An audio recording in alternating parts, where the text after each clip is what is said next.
Cette année 2022, c'est l'année où j'ai eu les plus grands succès et les plus gros échecs de ma vie. Et c'est là où tu te prends une vraie claque. Et là, tu retombes par terre, tu redeviens humble, tu recomprends les bases qui t'ont permis de réussir. Et là, soit tu restes à terre et tu te relèves pas, soit si tu te relèves et que tu comprends les leçons, c'est là où je pense que tu deviens un grand entrepreneur et tu cartonnes.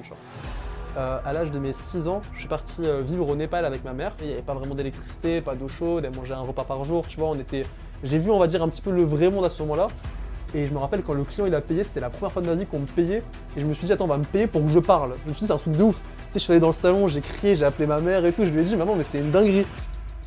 Bienvenue dans cette vidéo. Silouane, merci d'être avec moi. C'est un plaisir de te recevoir. Merci pour ton invitation. Et avec plaisir. Du coup, pour ceux qui ne connaissent pas Silouane, t'accompagnes pas mal de personnes, et surtout des grosses personnes aux US et aussi en France sur le développement de leur personal branding, si je dis pas de bêtises. Exactement. Donc on va parler un peu de ça. On va parler de tes business, de tes débuts, de ton pourquoi, de tes échecs, de ce qui te motive aujourd'hui. Un peu bateau, mais pour commencer, je pense que c'est intéressant. Est-ce que tu peux te présenter rapidement, dire un peu ce que tu fais du coup dans la vie, tes différents business, qu'on introduise un petit peu ton personnage? Bien sûr. Alors du coup, je m'appelle Silouane Pascal, j'ai 21 ans. J'ai commencé le business assez jeune, à mes 16 ans. Et je me suis principalement focus sur le business en ligne, notamment tout ce qui va être vraiment le marketing sur les réseaux sociaux. J'ai pu développer que ce soit une agence, différents business dans la formation en ligne, dans l'accompagnement, dans les événements, etc. Aujourd'hui, et aussi software, qui aujourd'hui sont toujours, on va dire, focus autour du développement de communautés, d'images de marque sur les réseaux. Et j'ai pu bosser que ce soit avec des grandes marques en France, des boîtes que, par exemple, même comme Skyrock, par exemple, qui sont devenus des clients, des personnalités aux US comme Deepak Chopra et pas mal d'entrepreneurs assez connus. Et aujourd'hui, de toute façon, le but, ça va être qu'on puisse, je pense, un peu creuser dans tout ça. Et aujourd'hui, je pense qu'on va aller sur des sujets ou sur des choses que j'avais jamais abordées avant, donc ça va être assez intéressant. Également, ouais, de fou. Dans tous les cas, je pense que c'est intéressant, avant d'aller vraiment chercher profondément, de voir un peu les débuts, pourquoi est-ce que tu t'es lancé, etc. C'est quoi, à quel moment tu t'es dit, est-ce que tu t'es dit plutôt, je veux me lancer dans tel type de business, dans par exemple tout ce qui est agence, branding, etc. Ou est-ce que depuis que tu es tout petit, tu voulais entreprendre et au final, tu as dû trouver une solution et tu es passé par du coup tout ce qui est branding, tout ça? Alors, honnêtement, depuis que je suis petit, je sais que je vais percer. Okay. Quand j'étais petit, je regardais genre, tu sais, des interviews genre, sur Beansport, de footballeurs ou quoi qui passait. Et quand je voyais ça, je me disais, je sais que je vais percer, je sais pas encore dans quel domaine, je sais pas comment, mais je sais que je suis fait pour percer dans un truc. C'était pas de manière arrogante, mais genre, tu sais, t'as des gens, leur motivation vient d'un truc extérieur. Moi, c'était intérieur, tu vois. Et en fait, ce truc-là, on va dire, au début, je l'avais, mais j'étais petit, tu vois. Au foot, bon, vas-y, tu connais, j'avais pas le talent pour percer, ligament croisé, tu connais. mais en fait, ce qui s'est passé, c'est que j'ai eu un voyage qui a été un gros déclic pour moi. À l'âge de mes 6 ans, je suis parti vivre au Népal avec ma mère. Et on a vécu dans une sorte de monastère. À ce moment-là, mes parents, en gros, ils ont divorcé. On s'est retrouvés avec ma mère, en gros, dans un monastère là-bas où, en fait, elle avait même pas assez d'argent vraiment pour se payer un billet de retour pour rentrer. Il n'y avait pas vraiment d'électricité, pas d'eau chaude. Elle mangeait un repas par jour, tu vois. J'ai vu, on va dire, un petit peu le vrai monde à ce moment-là. Alors que quand je suis né, j'étais plutôt dans un environnement, on va dire, où tu vois, on était plutôt à l'aise financièrement, ça allait, c'était pas non plus la folie, mais ça allait. Et à ce moment-là, tu vois, grosse cassure. Là-bas, j'ai vu, on va dire, un petit peu le vrai monde, les bidonvilles, les trucs, etc., des gares en Inde, tu vois, comme un peu dans les films qu'on peut voir et tout. Et quand je suis rentré en France, en fait, au début, je me rendais pas forcément compte, mais après, au fil des années, je me suis rappelé ça, et j'ai commencé à réaliser, en fait, la chance que j'avais en France, tu vois, d'être dans un pays occidental, d'avoir des parents, tu vois, qui sont pas morts à cause d'une catastrophe ou d'un truc, ou, tu vois, mort de faim ou quoi, tu vois, de la chance aussi qu'on avait au niveau de l'information, parce qu'avec YouTube, avec les réseaux sociaux qui se développaient, tu vois, on pouvait se former avec n'importe quoi gratuitement. Et en fait, très rapidement, je me suis dit, j'ai trop de chance pour ne rien faire, tu vois. Alors, j'ai des parents, tu vois, quand même, qui me soutiennent, on y reviendra après, genre, tu vois, qui m'aiment, qui m'ont donné une bonne éducation. J'ai, genre, tu vois, mon cerveau qui marche bien, tu vois, j'ai mon corps, j'ai trucs, donc j'ai pas d'excuses, en fait, tu vois. Très rapidement, j'étais dans ce mindset-là, tu vois, à 15-16 ans, je me suis vraiment mis dans ce truc-là. Et donc, en fait, c'est comme ça que c'est parti, on va dire, c'était vraiment de ce truc-là où je sentais intérieurement que j'avais quelque chose en moi que je devais développer. Et tu vois, à l'époque, notamment, j'avais une frustration où je me rappelle, par exemple, pour te dire à quel point, quand j'avais genre 14-15 ans, genre ça m'arrivait des fois de pleurer le soir, mais de pleurer, genre, tu sais, de détermination. Parce qu'en fait, je sentais que ce que je faisais, on va dire, à l'âge que j'avais, mes trucs, etc., c'était pas aligné avec qui je sentais que je pouvais être. Okay. Et du coup, genre, tu sais, des fois, j'étais le soir en mode, j'écrivais des longs paragraphes à mes potes, en mode, ouais, faut qu'on fasse un truc, faut qu'on... Ils me disaient, mais sinon, tu nous casses des couilles, genre, en mode, de quoi tu parles, tu les captais pas un peu, du coup, j'étais... Et j'avais ce truc-là qui m'a permis de me lancer un peu de chat. Tu as toujours eu cette énergie en fait depuis que tu es petit et comme tu l'as dit, je pense que le voyage au Népal, enfin ça a été un déclic. C'est ça, ça a été un déclic. C'est ça. Et c'est quoi le déclic après qui a fait dans que le business. Exactement. Ouais. Bah ça en gros en fait c'est j'ai un de mes meilleurs amis, enfin même mon meilleur ami qui s'appelle Imad, qui lui en fait à l'époque s'était lancé dans le domaine du e-commerce. Du coup quand il avait 16 ans tu vois, il a commencé un petit peu à se former, à se mettre dans le dropshipping etc. Et moi à l'époque tu vois, on s'était un petit peu perdu de vue avec Imad et un jour je lui envoie un message, je lui dis je sais pas si t'as entendu parler d'un truc qui s'appelle le business en ligne, le e-commerce machin, et il me dit bah ouais carrément je me suis lancé dedans etc. Et je lui dis bah écoute j'ai pas capté ce que c'est, j'ai pas capté c'est quoi le business en ligne, j'ai pas capté c'est quoi l'entrepreneuriat, mais apprends-moi tu vois, si jamais t'as commencé apprends-moi. Donc là à ce moment-là j'avais déménagé, j'étais en banlieue parisienne donc en fait ce que je faisais c'est que tous les week-ends je venais, je toquais à la porte, je disais à sa mère de me laisser rentrer et j'allais devant l'ordinateur avec lui, je lui disais explique-moi c'est quoi ton truc, tu vois, comment ça marche, c'est quoi. Et en fait là il a commencé à me montrer un petit peu le e-commerce, la publicité en ligne, etc. Et rapidement, ça n'a pas été un truc avec lequel j'ai accroché dans la forme, dans le sens où aujourd'hui le drop c'était pas quelque chose, on va dire, où je sentais que j'allais pouvoir m'épanouir, parce que je voulais faire du cash, mais je voulais aussi être épanoui dans ce que je faisais. Et je sentais en fait que c'était pas exactement mon truc, mais ça m'a mis dans le bain du digital. Et du coup en fait de ça, à l'époque, il y avait tout le monde qui faisait Facebook Ads, qui était expert Facebook Ads, et moi en fait je me suis dit, je vais m'auto-proclamer expert Instagram, parce qu'à l'époque il n'y avait personne qui utilisait Instagram pour faire du marketing il y a 5 ans, tu vois, t'avais pas autant d'influx, des trucs, les machins. Et donc en fait c'est comme ça que ça a commencé, je me suis vraiment formé à ça, et je me suis dit je veux aider des gens qui ont un talent ou qui ont quelque chose de vraiment intéressant à partager, à les mettre en lumière pour qu'ils puissent toucher plus de personnes et gagner de l'argent avec. Donc en gros c'est parti de ça, tu vois, la réflexion. Ok, ça marche. Et du coup, comment tu voulais donc aider les gens, comment tu as matérialisé ça? C'est quoi? Tu as directement commencé par une agence, tu as commencé par faire des coachings, tu as commencé par faire des vidéos, tu as commencé par faire quoi? Alors, en gros, au tout début, mes premiers pas, on va dire un petit peu dans le business, c'est en fait après les cours, j'étais au lycée, tu vois, j'étais en première, j'étais dans le 78, et en fait, tous les soirs où il y avait des événements à Paris, je tapais donc, tu vois, dans des groupes Facebook, événements entrepreneuriat, événements trucs, événements machin. Je prenais le RER, j'allais à Paris après les cours, je finissais à 18h, j'allais à l'événement après à 20h, je prenais le dernier train à minuit, le dernier RER, je rentrais et après le lendemain matin j'allais en cours. Et en fait en allant à ces événements-là, petit à petit j'ai commencé à rencontrer des gens et j'ai commencé à voir qu'il y avait des personnes en fait qui pouvaient être intéressées par les compétences que j'avais développées du coup tu vois sur Instagram. Et le premier business que j'ai développé à l'époque, c'était un business en fait d'automatisation. Donc tu sais, tu avais des SaaS comme peut-être Jarvis ou différents trucs qui te permettaient de faire du follow de manière automatisée. Et donc moi je proposais ça à mes clients, je leur proposais en gros de gagner à peu près 1000-1500 abonnés par mois en automatique et du coup je le facturais mensuellement tu vois. Donc ça a été vraiment mon premier business et après de par ça en fait quand j'ai commencé à réussir à ramener du trafic aux gens, bah après je me suis dit, je leur ai dit maintenant que vous avez du trafic c'est bien mais le but c'est d'en faire quelque chose. Et aujourd'hui aussi si jamais je ramène du trafic, si l'image de marque elle est pas bien ça convertit mal. Donc j'ai commencé en fait à me dire je vais faire du coaching et premier coaching que j'ai fait, je me rappelle je crois j'avais genre 16 ans ou 17 ans, un truc comme ça. Genre j'ai vendu un truc à 900 € pour un mois d'accompagnement et je me rappelle quand le client il a payé, c'était la première fois de ma vie qu'on me payait et je me suis dit attends on va me payer pour que je parle. Je me suis dit c'est un truc de ouf. Tu sais je suis allé dans le salon, j'ai crié, j'ai appelé ma mère et tout, je lui ai dit maman mais c'est une dinguerie. Les gens ils vont me payer pour que je parle et que je leur donne des conseils sur des trucs que j'ai regardés sur internet, genre en vrai, tu vois. Et ça a commencé comme ça, et là j'ai eu un déclic dans ma tête, tu vois, j'ai une croyance limitante qui a sauté, et là j'ai commencé vraiment à me former beaucoup plus et à développer aussi la partie coaching, après ça a suivi agence, tout ça, tu vois. Ok.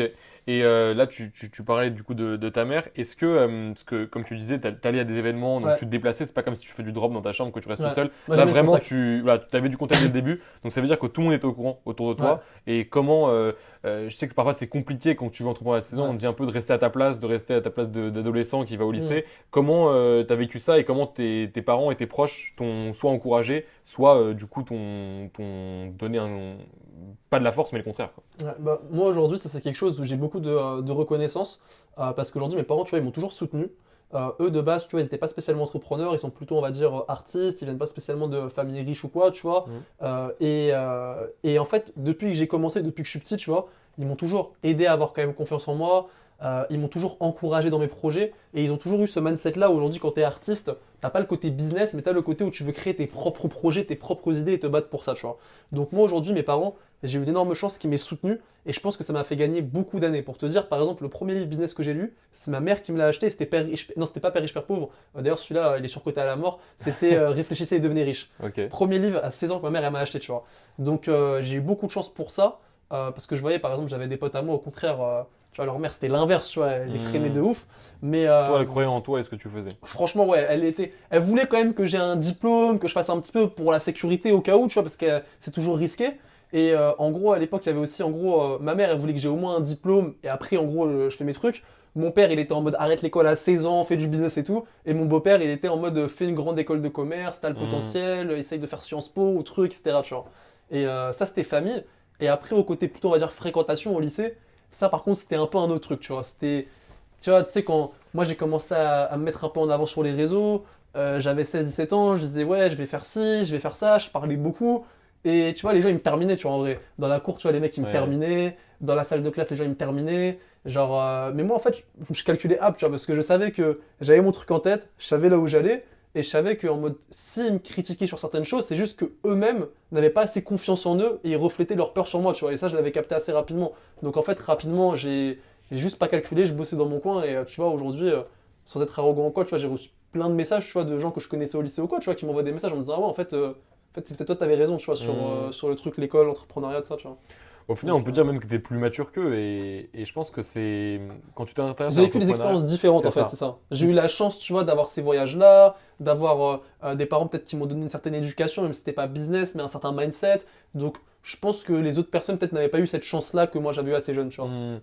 En fait, tu t'es rendu compte des choses. Ça me fait penser à justement, j'en parlais juste avant que tu arrives. Je sais pas si tu as déjà vu le Graham Cardone, tu vois qui c'est. Bah oui, du coup, Bien as sûr. déjà vu le speech de sa fille de Ouais, bien 10 sûr, ans on a qui 10 ans, parle. ouais. Et en C'est fait, incroyable. ça fait vraiment réfléchir parce que justement, c'est comme toi. En fait, tu te rends compte que elle a 10 ans, elle se rend compte que bah, elle a envie de travailler. Hmm. Tu te dis, ouais, j'ai hâte d'être adulte pour travailler, etc. Et au final, quand tu es adulte, qu'est-ce que tu fais? Tu fais rien. Tu vois, la plupart des gens, ils font Ouais. rien à 20 ans. Et toi, c'est un peu ça aussi, c'est que tu avais compris déjà ce que tu valais, tu avais confiance en toi et t'as empêché les autres de refléter sur toi bah, leur peur en fait au final. Ouais, la confiance en soi, moi je pense que dans le business aujourd'hui c'est capital. Comme on dit, tu vois, si jamais t'as pas confiance en toi, qui va avoir confiance en toi? Mm. Et aujourd'hui, en fait, ça se sent quand tu parles avec quelqu'un et qu'il a confiance en lui, t'as envie de signer un deal avec lui, t'as envie de faire du business avec, t'as envie de faire quelque chose. Donc je pense qu'aujourd'hui, tout ce qui découle autour, ça parle de cette confiance en soi. Et moi je sais que je l'ai aussi, tu vois, parce que tu vois, c'est pas des trucs que je mets spécialement en avant ou quoi, etc. Tu vois, mais quand j'étais petit, quand je suis né, en gros, tu vois, j'ai une petite formation, tu vois, à la main Mm. gauche, tu vois, où j'ai 3 doigts. Et en fait, rapidement, ça fait que quand j'étais petit, en fait, tu vois, t'avais beaucoup de moqueries, tu sais, à l'école, tu vois, les enfants entre eux, ils t'appellent l'extraterrestre, machin, truc qui te Mm. termine et tout. Et en fait, je pense que naturellement, C'est devenu une force. ouais, ça m'a créé un truc où en fait, moi, j'ai jamais calculé ce truc-là. Mais en fait, vu que j'ai eu beaucoup de, tu vois, de critiques ou de trucs, et en fait, j'avais capté, tu vois, mes parents me disaient, c'est juste que c'était pas assez mature ou truc ou machin. Mais en fait, je pense que ça m'a mis dans cet état d'esprit-là où en fait, après, tu vois, derrière des critiques ou des trucs, j'étais. Tu vois, genre en fait, je pars du principe où si jamais tu sais ce que tu fais, tu sais où tu vas, et tu sais au fond de toi que c'est la bonne chose, le reste, tu t'en bats les couilles. Mm. Ouais, carrément. Tu vois? Et du coup, donc tu me disais que tes parents n'étaient pas forcément entrepreneurs et Ouais. qu'en plus tu te lançais dans un domaine qui à l'époque n'était pas encore assez Ouais. développé. Moi, je sais que par exemple, quand je me suis lancé dans l'e-commerce, bon, il n'y avait pas encore Yomi à l'époque, mais tu avais d'autres personnes comme Léo Guillot Ouais. et Étienne Mimi, etc. Toi, tu n'avais pas forcément de gens, du coup, comme tu m'as Mm. dit. Est-ce que tu as eu une personne qui t'a inspiré ou comment tu t'es, si justement tu avais personne pour t'inspirer, comment tu t'es inspiré toi-même en fait? Franchement, honnêtement, moi je pense que aujourd'hui, tu vois, je pense que j'ai eu différents entre guillemets mentors ou Mhm. inspirations dans, on va dire, dans mon lancement et même aujourd'hui, tu vois. Mais j'ai pas une personne en particulier, tu vois, où je vais me dire cette personne-là, je vais être pareil ou quoi, etc. En fait, moi, ce que j'essaie de faire, c'est plutôt de partir du principe où je pense que tu peux apprendre de tout le monde. Genre aujourd'hui, tu vois, on est ensemble, c'est toi qui m'interviews, mais je suis sûr que je peux apprendre plein de trucs de toi, tu Mhm. vois. Là, il y a Dan qui est, tu vois, qui filme, tu vois. Je suis sûr que j'ai au moins un truc, tu vas apprendre de lui, Bien c'est sûr. sûr. Là, en bas, la réceptionniste, c'est la même chose. Donc en fait je pars du principe que chaque personne que je rencontre, en fait, peut m'apprendre quelque chose. Ouais. Ça peut être une compétence, ça peut être un certain état d'esprit, ça peut être une réflexion ou quoi. Donc je pense qu'en fait, quand tu te limites à juste une personne qui t'inspire, tu vas être limité dans ton apprentissage et qu'à partir du moment où tu te limites dans ton apprentissage, tu arrêtes d'évoluer et quand tu n'évolues pas, tu stagnes et tu régresses, tu vois. Donc, Ouais, c'est trop intéressant ce que tu dis parce qu'en plus, je sais pas si tu as déjà vu des vidéos que j'ai faites sur la chaîne et c'est un truc que j'ai tout le temps en fait. Moi, c'est pareil dans l'e-commerce, tu vois, j'ai vraiment commencé entre guillemets, glow up quand je me suis ouvert aux gens, quand je suis allé parler aux gens. Et je pense que dans n'importe quel business, en fait, le réseau et le networking, le fait d'aller vers les gens, c'est une qualité qui est essentielle à avoir. Et si tu l'as exactement. pas, tu restes bloqué et tu restes dans ton coin. Surtout toi où au final, t'avais pas forcément besoin. Tu vois, quand tu fais de l'e-commerce, tu dois apprendre des compétences techniques. Ouais. Tu dois apprendre à travailler sur certains trucs, tout ça. Et toi, tu devais changer aussi personnellement. Tu devais mettre en avant justement ta confiance en toi, montrer aux gens qui pouvaient avoir confiance en toi. Et est-ce que tu as travaillé sur toi avec, je sais pas, des formations, des coachings, des livres? Comment tu t'es formé en réalité? Là, le premier truc que tu as dit que je trouve très intéressant, c'est notamment par rapport à la puissance aujourd'hui du réseau. Moi, il y a une phrase que j'adore, et cette phrase-là, c'est 100% de notre évolution passe par des rencontres.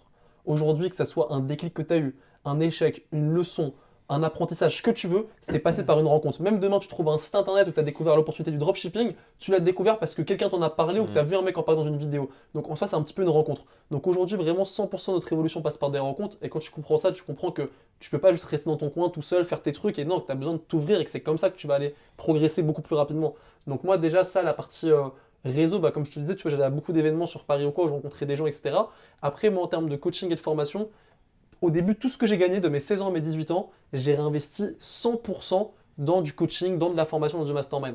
Le premier coaching que j'ai pris, en gros, c'était avec une femme, tu vois, qui m'a proposé un coaching, il me semble que c'était genre à 2 500 euros. C'est justement quand j'avais 16 ans. Et moi, j'avais pas les 2 500, tu vois. J'avais genre 500 euros sur mon compte en banque. Et je lui ai dit, tu sais quoi, si jamais ton coaching sur la vente, sur ce que tu vas apprendre, sur le business, il marche vraiment, ce que je te propose, c'est je te paye 500, c'est tout ce que j'ai. Je te donne tout ce que j'ai, je te les paye. Je voulais m'acheter un truc, un ordinateur et tout avec, je te les donne à toi, je te le paye. Et à côté de ça, si tes stratégies elles marchent, t'inquiète pas, je vais faire de l'argent avec, je vais les mettre en place et tous les mois je te paye ou dès que je reçois l'argent, je te paye, etc. Au final, tu vois, elle a accepté. Et je me rappelle, j'étais allé juste après dans un, je sais plus, dans un café ou dans un truc et tout avec des potes à moi. Je leur raconte que j'ai investi sur une formation, etc. Premier truc, Sylvain, t'es con, ah tu t'es fait arnaquer. Ah, putain, mais c'est elle, mais t'as pas compris, c'est elle qui a fait du business sur toi. Elle t'a fait payer 500, mais c'est elle qui a gagné, mais t'as perdu, t'es bête ou quoi, Sylvain? Et moi, je me rappelle, j'étais sorti du truc, et j'avais la haine, genre, tu vois, je me disais, mais non, c'est pas ça, tu vois. Et du coup, en fait, elle m'a initié un petit peu à des choses, tu vois, sur la vente, sur tout ça, etc. J'ai monté en compétences. Après, j'ai réinvesti sur d'autres formations, sur d'autres trucs, etc. J'ai monté. Et après, par exemple, typiquement, même, j'ai pris un coaching avec un mec aux US qui a la deuxième plus grosse page business entrepreneuriat au monde, tu vois. Ok. Aujourd'hui, il a un réseau, sur ses réseaux, il a présuivi en tout sur ses différents réseaux par peut-être 20 millions de personnes, tu vois. Il bosse avec Grant Cardone, avec tous les mecs aux US et tout. Et lui, par exemple, j'ai pris un coaching avec lui, je suis allé jusqu'à Miami. C'était mon premier voyage tout seul, genre à 18 ans, avec mon argent. Et tu sais, je pense que tu as dû avoir ce truc-là aussi où, tu sais, c'est le sentiment de liberté, où tu as ton. Tu sais, il y a un moment donné dans l'entrepreneuriat, ouais, tu goûtes à la liberté, tu vois. Et moi, je me rappelle ce jour-là, je l'ai vraiment goûté, genre pour te dire, je suis arrivé à Miami. Genre, premier jour, j'arrive, j'avais mon rendez-vous avec lui, genre le soir, genre, je crois, tu vois. Et je venais spécialement pour le voir en physique, pour le coaching aussi et tout. Et j'avais un dîner avec lui. J'arrive à l'aéroport, je prends un taxi, tu vois. Bon, déjà, prendre un taxi, tu vois, c'était lourd parce que de base, genre, je prenais le métro, truc, etc. Tu vois, déjà, je prenais un taxi, je me sentais frais, tu vois. Je prends le taxi me dit, ouais, vous voulez aller où, monsieur? Je lui dis, je sais pas. Emmenez-moi un truc stylé dans la ville. Genre, tu vois, j'avais le temps. Genre, j'avais 2-3 clients que je gérais, je facturais du high ticket et tout. J'avais 18 ans, j'avais pas encore lancé mon agence et tout. C'était au tout début, je venais d'avoir 18 ans. Et du coup, le mec, il m'emmène à un endroit, puis à un autre endroit. Je découvre la ville comme ça. Et ce jour-là, j'ai vraiment compris le sentiment de liberté et le fait aussi de passer à l'action, à investir sur moi-même, sur un gros coaching avec un mec aux States. En fait, bah, ça m'a appris quelque chose en travaillant avec lui. Aussi, ça m'a fait sauter une barrière limitante, c'est qu'en fait, les Américains, ils sont pas plus intelligents que nous en marketing. Ils sont pas plus forts que nous, ils sont pas meilleurs que nous. La vraie différence, c'est que les mecs, c'est des charbonneurs et que le mec, il se lève à 6h du mat tous les jours, il hustle, hustle, hustle, il se couche à 22h et le mec, tous les jours, régularité, charbon, il se ment pas à lui-même. Il taffe, tu vois. Et c'est ce que j'ai compris en fait en bossant avec lui, en étant avec lui au quotidien et tout. J'ai pas appris tant de choses que ça dans la stratégie, mais j'ai compris voir grand et pas se mentir à soi-même, tu vois, vraiment charbonner. Et c'était vraiment ça, c'est un des coachings, je pense, où j'ai le plus payé, où j'ai le moins appris de trucs techniques, mais où en termes de mindset, ça m'a fait un déclic, tu vois. Et du coup, là, on parlait d'apprentissage. C'est super intéressant parce que c'est une des questions sur lesquelles je voulais aller juste après. C'est l'apprentissage traditionnel, les études, etc. Toi, tu m'as bien montré, là déjà, que tout ce que tu avais appris, tu l'avais appris par toi-même parce que tu t'es bougé le cul, que tu as voyagé en étant jeune et même des voyages, pas pour le business que tu avais fait avant, tu as appris énormément de choses. Est-ce que Qu'est-ce que tu disais aux gens? Parce que j'imagine que tous tes potes, tout ça, ils n'ont pas compris quand j'imagine que tu as mis de côté un peu les études pour te concentrer sur le business. C'était quoi toi, ta motivation et qu'est-ce que tu répondrais aux gens qui justement ont La peur? question sur les études. Exactement. En gros, en fait, moi, je suis parti du principe où les études aujourd'hui, ça te permet trois choses. Ça te permet d'avoir un diplôme, ça te permet de potentiellement faire du réseau si tu intègres une bonne école, et ça te permet d'apprendre des compétences, tu vois. Ce qui peut être très bien dans plein de domaines et pour plein de métiers. Maintenant, dans mon cas, tu vois, aujourd'hui, le diplôme dans l'entrepreneuriat, ça sert à rien.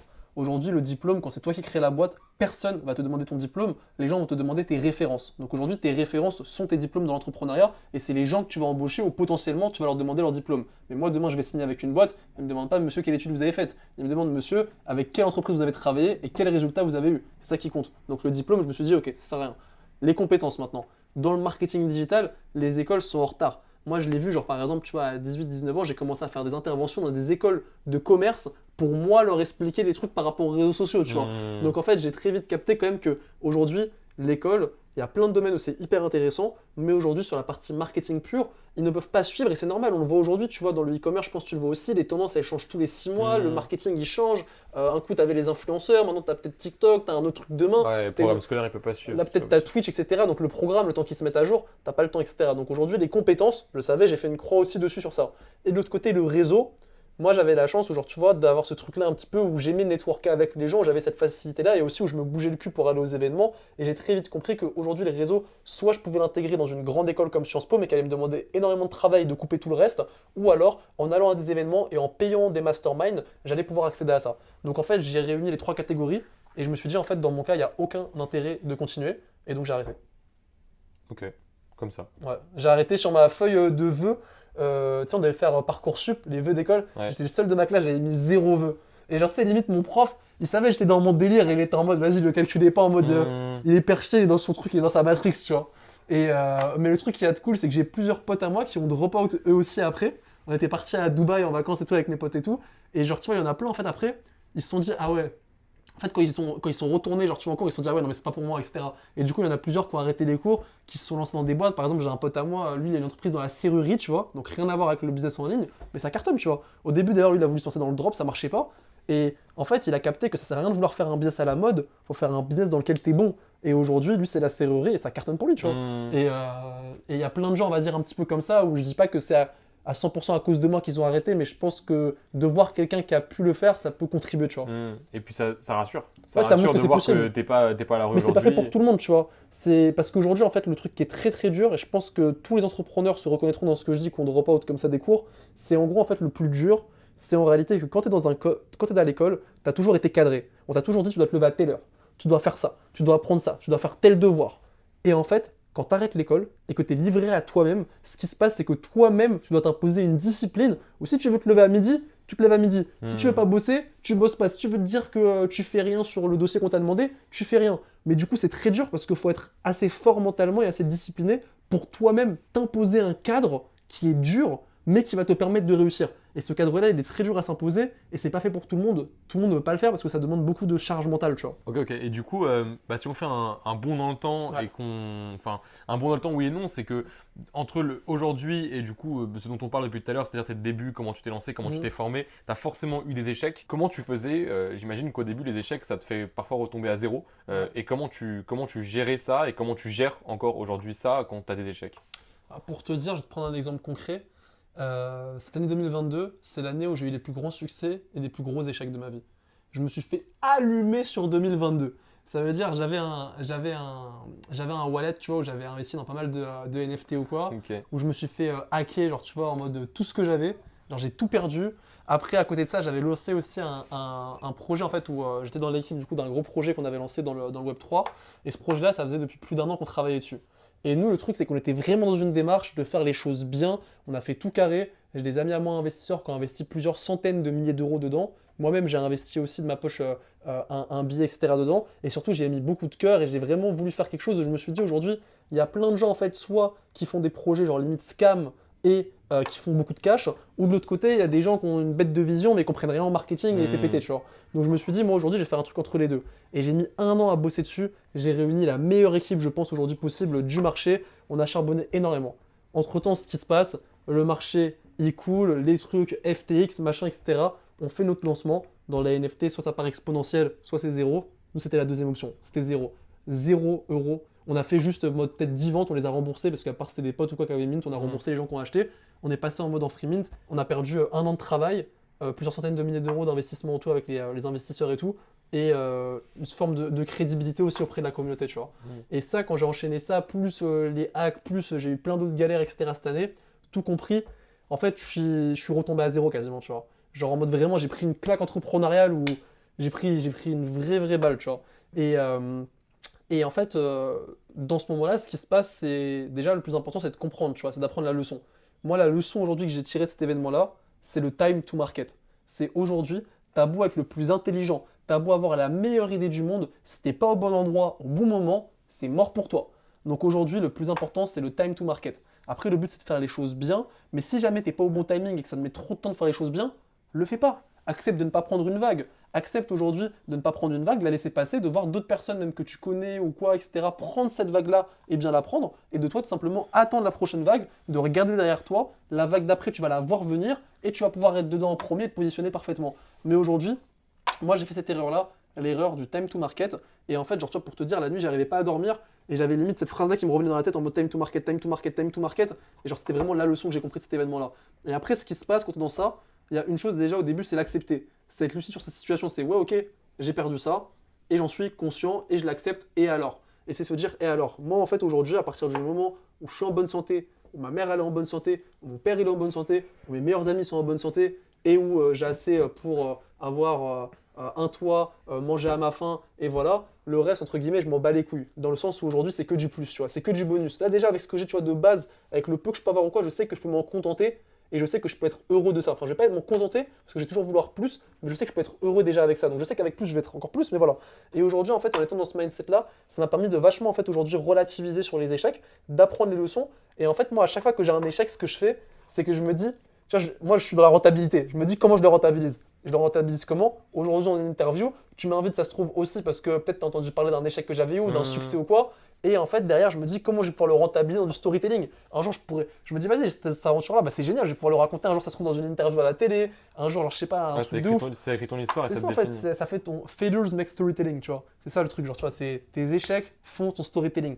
Et à côté de ça, aussi, ce qui est intéressant, c'est qu'aujourd'hui, je me dis, en fait, c'est juste de l'argent et du temps que j'ai perdu, mais c'est énormément de choses et de compétences que j'ai apprises. Aujourd'hui, j'ai que 21 ans et je préfère me manger une très grosse claque et comprendre des leçons capitales aujourd'hui que demain, tu vois, quand je serai à un niveau encore, tu vois, tout autre, etc.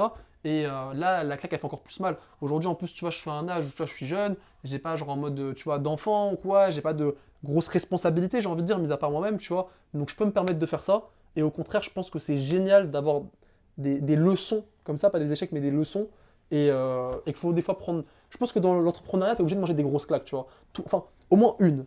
Tout le monde, tous les vrais entrepreneurs que je connais, il y a un moment dans leur lancée où en général ça fait comment? C'est quand tu te lances dans l'entrepreneuriat, au début c'est un tunnel noir. Tu sais pas par quoi commencer, tu sais pas quel business faire, tu as des barrières limitantes, etc. Quand tu réussis à passer ce tunnel noir, ça va filtrer déjà ceux qui sont faits pour être entrepreneurs de ceux qui ne le sont pas. Derrière, ce qui se passe, c'est que tu vas travailler, tu vas stagner jusqu'au jour où ça va monter en exponentiel. À ce moment-là, tu vas croire justement que tu as tout compris, que tu es le boss du jeu et que ça va cartonner, que tu vas aller encore plus loin, que tu vas parler après à 1 million, 10 millions, 100 millions, etc. Et c'est là où tu te prends une vraie claque. Et là, tu retombes par terre, tu redeviens humble, tu recomprends les bases qui t'ont permis de réussir.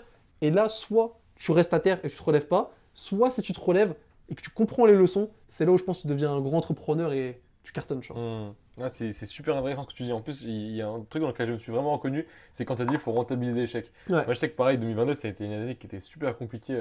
D'ailleurs, aussi pareil à cause du Web3, les cryptos qui s'effondrent, etc.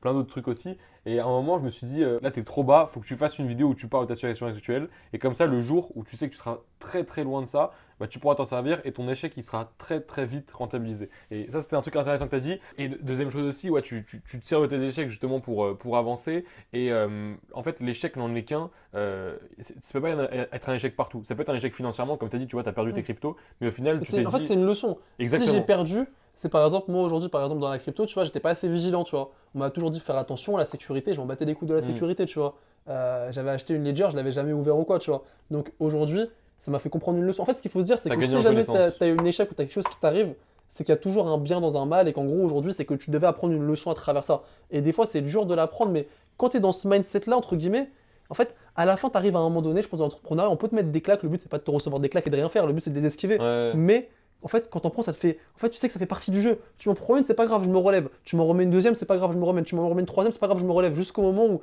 tu vas pouvoir esquiver chaque claque qui arrive parce que tu sais comment elle va arriver, tu sais comment le coup va arriver un peu comme un boxeur ou quoi. T'apprends à esquiver chacune des mouvements et petit à petit, en fait, t'en esquives de plus en plus. Et après, entre guillemets, tu deviens pro, tu vois. Et je pense que c'est un peu ce parallèle-là. Ouais, c'est ça. En fait, tu sais que dans tous les cas, soit t'abandonnes et ça n'arrivera pas, soit tu continues et tout ce qui peut t'arriver, c'est que ça arrive, quoi. T'as dit que t'avais appris des choses forcément, mais est-ce que ce soit donc, dans ce dont on a parlé cette année ou même depuis du coup ces plusieurs années dans lesquelles tu t'investis en entrepreneuriat, est-ce qu'il y a des choses que tu regrettes vraiment? Est-ce que de ces échecs aussi, tu regrettes certaines choses, certains actes que tu as pu faire? Moi, je regrette rien. Zéro remords, zéro regret, tu vois. C'est ce que je me dis toujours. Je veux vivre d'une manière à que demain, quand je vais être sur mon lit de mort, tu vois, je regrette rien. Même aujourd'hui, tu vois. Là, on sort de cette interview, je te jure, je descends, je me fais écraser. J'aurais le seum, tu vois. Mais je regretterai rien parce que je sais que jusqu'à aujourd'hui, j'ai peut-être pas fait tout parfaitement, mais j'ai fait du mieux que je pouvais. Et aujourd'hui, le plus important pour moi, c'est de faire le mieux que tu peux chaque jour. Même si c'est pas parfait, c'est pas grave. Mais tu as fait au mieux et tu sais que quand tu vas te coucher le soir, tu es satisfait. Et si jamais tu as des échecs, si tu as des trucs, ça fait partie de ton chemin, c'est pas grave. Si jamais tu as fait des erreurs sur des trucs, c'est pas grave. C'est normal de faire des erreurs. Mais le plus important, c'est de te donner à fond. Et tu sais, le soir, quand tu dors dans ton lit, tu as fait le max pour ta journée. Et demain, je peux mourir, j'ai un problème de santé, j'ai un truc comme ça qui arrive. J'ai fait le maximum, tu vois, et je pars tranquille, tu vois. Et moi, c'est comme ça, tu vois, que je vis un peu. Ok, et ça n'a rien à voir avec ce sur quoi je voulais avancer, mais là, tu parlais justement de foncer, tu montres vraiment que tu fonces. Est-ce que tu as des trucs que tu sens moi, je sais que personnellement, par exemple, j'ai des journées où, je sais pas, genre, je me rends compte, par exemple, de l'aspect néfaste des réseaux sociaux qu'ils vont avoir sur mon mindset, etc. Est-ce que toi, tu as des moments où tu sens que tu pourrais, genre, partir si tu n'avais pas justement le mindset que tu as? En fait, le truc qui est très dur par rapport à ce que tu dis au réseau, notamment quand tu travailles dessus, c'est que ça Exactement. mélange travail et distraction. Dans le sens où aujourd'hui, moi, quand je me. Enfin, entre guillemets, bah, je vois comme tout le monde, tu vois, je passe beaucoup de temps aussi sur Instagram, sur les trucs, etc. Et je perds du temps là-dessus. Mais en même temps, de l'autre côté, des fois, quand je me perds, c'est là où je vois une vidéo quoi qui est intéressante. Donc, moi, ce que j'essaie de se faire à ce niveau-là, c'est de suivre uniquement des comptes qui m'inspirent ou des choses en rapport avec ma niche ou quoi. Comme ça, je sais que même si jamais, entre guillemets, je nique du temps dessus et je perds du temps dessus, bah, au moins, je vais tomber sur des choses, je vais les enregistrer, ça va me donner une idée, ça va me donner un script, ça va. Tu vois, je vais essayer de le rentabiliser, tu vois, comme on disait, la distraction, tu vois. Ça, on va dire par rapport aux réseaux sociaux, en tout cas, c'est une vraie question parce qu'aujourd'hui, quand on est dans nos milieux, un peu dans nos métiers, c'est très très dur de faire la limite. Bah là, tu montres bien qu'en fait, c'est un inconvénient parce que du coup, tu y es tout le temps, mais c'est une force aussi parce que même quand tu y es, tu peux apprendre pour ton. Elle est très lisse. Maintenant, ce que j'essaye de faire, honnêtement, c'est pas facile, c'est quand je me connecte, genre, tu sais, de me dire pourquoi, juste, genre, tu sais, t'as les réflexes. Déjà, bon, ce que j'ai fait déjà, c'est que j'ai déplacé mes applications. J'ai mis les applications que j'aime pas. Genre, j'ai dit là-bas, genre j'aime pas. Et maintenant, il y a toute recherche et dès que je fais comme ça, elles sont proposées. Et quand je vais dessus, quand je clique dessus, je le fais pas toujours, mais j'essaye vraiment d'avoir cette réflexion mentale de pourquoi je me connecte. Est-ce que c'est dans le but d'aller chercher une information ou quoi? C'est juste de prendre, de pas en fait être à l'intérieur et d'être dans la matrice du truc, de te faire absorber, mais de garder la distance et de garder le contrôle, tu vois. Ouais, moi, c'est un truc que je fais, c'est, tu sais, j'ai mis les temps d'écran limités, où en gros, je l'ai mis genre à 5 minutes. Et du coup, dès que je le repousse. Exactement. Oui, mais tu vois, tu le mets 15 minutes, mais au moins, moi, ça me fait hésiter. Et quand je vais dessus, je me dis, est-ce que j'ai vraiment besoin d'aller comme tu dis, tu vois? Parce que sinon, moi, si je vais sur TikTok ou sur Insta, j'ai pas la présence d'esprit de me dire, est-ce que je vais aller vraiment? Ils sont trop chauds, c'est hyper dur. Même tu te rends compte, quand tu modifies tes applications, que ton doigt clique naturellement sur l'endroit où ils étaient avant sans même que tu fasses esprit, tu sais même pas comment tu as cliqué là, ton cerveau automatiquement il le fait. Et je pense qu'aujourd'hui, dans une société où, genre, tu sais, tu as toujours des avantages et des inconvénients dans tout. Moi, je pars du principe, il n'y a rien de parfait, tu as toujours un revers de médaille. Et aujourd'hui, ce qu'il faut se dire, c'est que avant, peut-être qu'on n'avait pas autant accès à l'information, mais il y avait beaucoup moins de distractions. Aujourd'hui, il y a beaucoup plus de distractions, mais il y a beaucoup plus accès, tu vois, à l'information. Donc, le but, juste le challenge aujourd'hui dans la société, c'est de réussir à garder son focus et de rester la personne qui drive ta vie, de ne pas te faire absorber. Parce que quand tu réussis ça et que tu utilises au contraire ces réseaux, etc., pour apprendre des choses intéressantes et pour les utiliser pour toi-même, créer du contenu qui va, entre guillemets, absorber l'attention d'autres personnes, parce qu'aujourd'hui l'attention c'est ça qui fait de l'argent, et bah là t'es très fort, tu vois, mais c'est vraiment un jeu de discipline, d'attention, tu vois, qui est très dur et qu'il faut bosser au quotidien, tu vois, même moi c'est très dur. Ok. On parlait d'échecs justement, tous les échecs qui se sont passés, que ce soit cette année ou les années précédentes, à quoi tu penses à ce moment-là? Il y a un mois de ça, je suis allé à Los Angeles et j'ai vécu une expérience de ouf. En gros, pour t'expliquer, c'était en fait une sorte de prison où aujourd'hui, c'est pour les détenus qui ont eu des très longues peines aux États-Unis. Donc, c'est des peines de 30 ans, 40 ans. Donc, quand tu as fait 30 ans ou 40 ans de prison, c'est que tu as fait des trucs, tu vois, qui sont vraiment, vraiment chauds aux US, des mecs de gang et tout, tu vois. Et en gros, c'est en fait une sorte de centre, on va dire, un petit peu pour les aider dans leur réinsertion professionnelle à retrouver un travail, etc. Et j'avais été invité en fait là-bas comme speaker pour parler avec eux justement comme un jeune un petit peu qui leur explique un petit peu genre tu vois des choses par rapport au marketing aujourd'hui, mindset, entrepreneuriat, leur donner un peu d'énergie, de positivité, etc. Et très vite, ce qui s'est passé, c'est que je me suis retrouvé moi à leur poser des questions parce que je me suis rendu compte qu'en fait, j'avais plus de trucs à apprendre d'eux que eux, ils avaient à apprendre de moi en réalité, tu vois. Et je leur ai posé une question, justement, je leur ai dit, vous, comment vous faites? Aujourd'hui, ça fait 30 ans, 40 ans, vous êtes en prison, vous avez vécu des trucs de fou, il y a eu des choses atroces qui se sont passées. Comment vous faites pour aujourd'hui être encore là, debout? Pas vous êtes genre tu vois en mode limite suicidé et pour garder une positivité, une énergie de ouf, avoir la volonté de construire des choses et aller de l'avant. Et en fait, les mecs ils m'ont répondu que en fait, comment dire, je saurais pas te le dire exactement avec les bons mots comme ils me l'ont dit, mais c'était vraiment après la pluie vient le beau temps, tu vois. Il y a toujours les nuages qui passent, mais après il y a toujours forcément du soleil. Et juste ce qu'il faut faire, il me disait, c'est faut pas en gros qu'il puisse casser ton esprit, faut pas qu'on va dire des événements comme ça puisse te perturber, que non c'est pas grave, tu continues d'avancer, tu continues d'avancer, tu continues d'avancer. Et en fait moi quand je les ai vus aujourd'hui, plus que ce qu'ils m'ont dit, en fait quand j'ai vu en eux la lumière qu'ils avaient, l'énergie qu'ils avaient de reconstruire quelque chose de positif après tout ce qui s'est passé d'horrible, je me suis dit qui en fait je suis moi pour en fait m'arrêter à un échec. Genre j'ai rien vécu, j'ai perdu de l'argent, c'est rien. Genre eux ils sont dans des trucs où ils ont fait des actes horribles qu'ils regrettent toute leur vie. Ils ont passé 40 ans dans la même cellule avec des trucs dégueulasses et où c'était la merde, ils étaient dans une prison aux États-Unis, genre chaud de ouf, tu vois. Et ils ont gardé la positivité. Donc moi qui je suis avec mes petits problèmes de business, d'entrepreneuriat, d'entreprise pour m'arrêter là? Non, c'est pas possible, tu vois. Donc je repense à ces mecs-là et je me dis, genre, tu vois, c'est irrespectueux. Tu vois, on en revient à la chance, à la gratitude, d'avoir la chance justement d'être en pleine possession des moyens et de pouvoir avancer et de m'arrêter à cause d'un petit échec, alors que des mecs comme ça, ils rêveraient d'être à ma place, tu vois. Donc en fait, quand je les ai vus, plus que ce qu'ils m'ont dit, c'est ce que j'ai ressenti à travers eux, où je me suis dit, vas-y, maintenant, à chaque fois que j'aurai une galère, j'y repenserai, je me dirai, ok, Steven, est-ce que c'est ça le plus grave ou est-ce que c'est par exemple un truc où tu as fait un truc de ouf, où tu t'en veux toute ta vie, où tu vas en prison pendant 40 ans, où ta famille a la honte de toi, etc. Ce que tu as, ton problème, c'est de la merde, c'est rien, ton problème, c'est rien. C'est juste aujourd'hui, c'est à toi d'être fort et de passer sur ça. Et même si jamais c'est dur et ça n'empêche pas que des fois il y a des problèmes, ça nous fait tous mal, on souffre et on est humain et c'est normal, c'est tu veux pas t'arrêter sur ça, c'est pas si grave que ça. Est-ce qu'il y a quelqu'un qui est en danger? Est-ce que tu vas en mourir? Est-ce que tes parents vont en mourir? Est-ce que tes proches sont en bonne santé? Oui, dans ce cas-là, c'est pas grave, on va gérer le problème et on avancera du mieux qu'on peut, tu vois. Ok, c'est super inspirant, ouais. C'est super inspirant. Déjà, le fait que toi, 21 ans, tu vas du coup parler, faire un petit speech devant du coup plusieurs personnes qui sont en pleine réinsertion. On peut dire que c'est un succès aussi, toi, pour toi personnellement, d'aller là-bas. Franchement, je ne le prenais pas comme un succès ou quoi, en vrai de vrai. Moi, j'ai surtout pris ça comme une leçon. J'ai beaucoup appris d'eux, tu vois. Et Oui, mais de base, on te fait intervenir parce que justement, toi, tu as un succès. On pense que tu peux leur apporter ouais, par bah, rapport à franchement, ça. moi, tu vois, je me dis toujours en mode si je peux apporter de la valeur, ou aujourd'hui, si tu me proposes ou quoi, tu vois, en mode c'est cool, tu vois. Genre, en mode, je suis content de pouvoir partager ou quoi, mais je suis pas dans ce truc-là. En fait, je pense qu'il faut avoir conscience de sa valeur, tu vois. Et c'est se respecter que d'avoir confiance de sa valeur, avoir confiance en soi. Mais il faut pas être dans un truc où tu te prends pour je sais pas qui ou Bien je sais sûr. pas quoi, parce qu'à partir de là, tu vois, enfin, tu vois, à un moment donné, genre, on a fait de l'argent en ligne, on a fait du business, on a monté des boîtes, mais tu vois, ça s'arrête là, tu vois, on n'est pas Elon Musk, on n'a pas inventé un produit qui a, je sais pas, où on n'a pas trouvé une solution pour, je sais pas, pour éradiquer une maladie ou quoi. Donc en fait, c'est bien ce qu'on fait, mais à un moment donné, tu vois, faut garder la tête froide. Et moi, c'est pour ça, tu vois, j'étais plutôt content, on va dire, que eux me partagent des sauts. J'étais content, en fait, plus que d'avoir du succès ou quoi, d'avoir l'occasion de vivre cette expérience-là, tu vois. Ouais. Et aujourd'hui, j'ai énormément appris dedans. Et je peux te dire qu'aujourd'hui, je me suis dit que le jour où je vais faire vraiment une très grosse conférence, je prendrai pas un speaker ou une speaker's mindset à 2 balles, Naomi Dev Perso sur Insta, truc machin, etc. et tout. Non, je prendrai un mec comme ça qui est sorti de prison, je crois, qui va te raconter comment il a gardé son mindset positif pour survivre à ça. Et je pense que dans des personnes comme ça, on a beaucoup plus à apprendre que dans la plupart des coachs qu'on voit un petit peu sur les réseaux, des choses.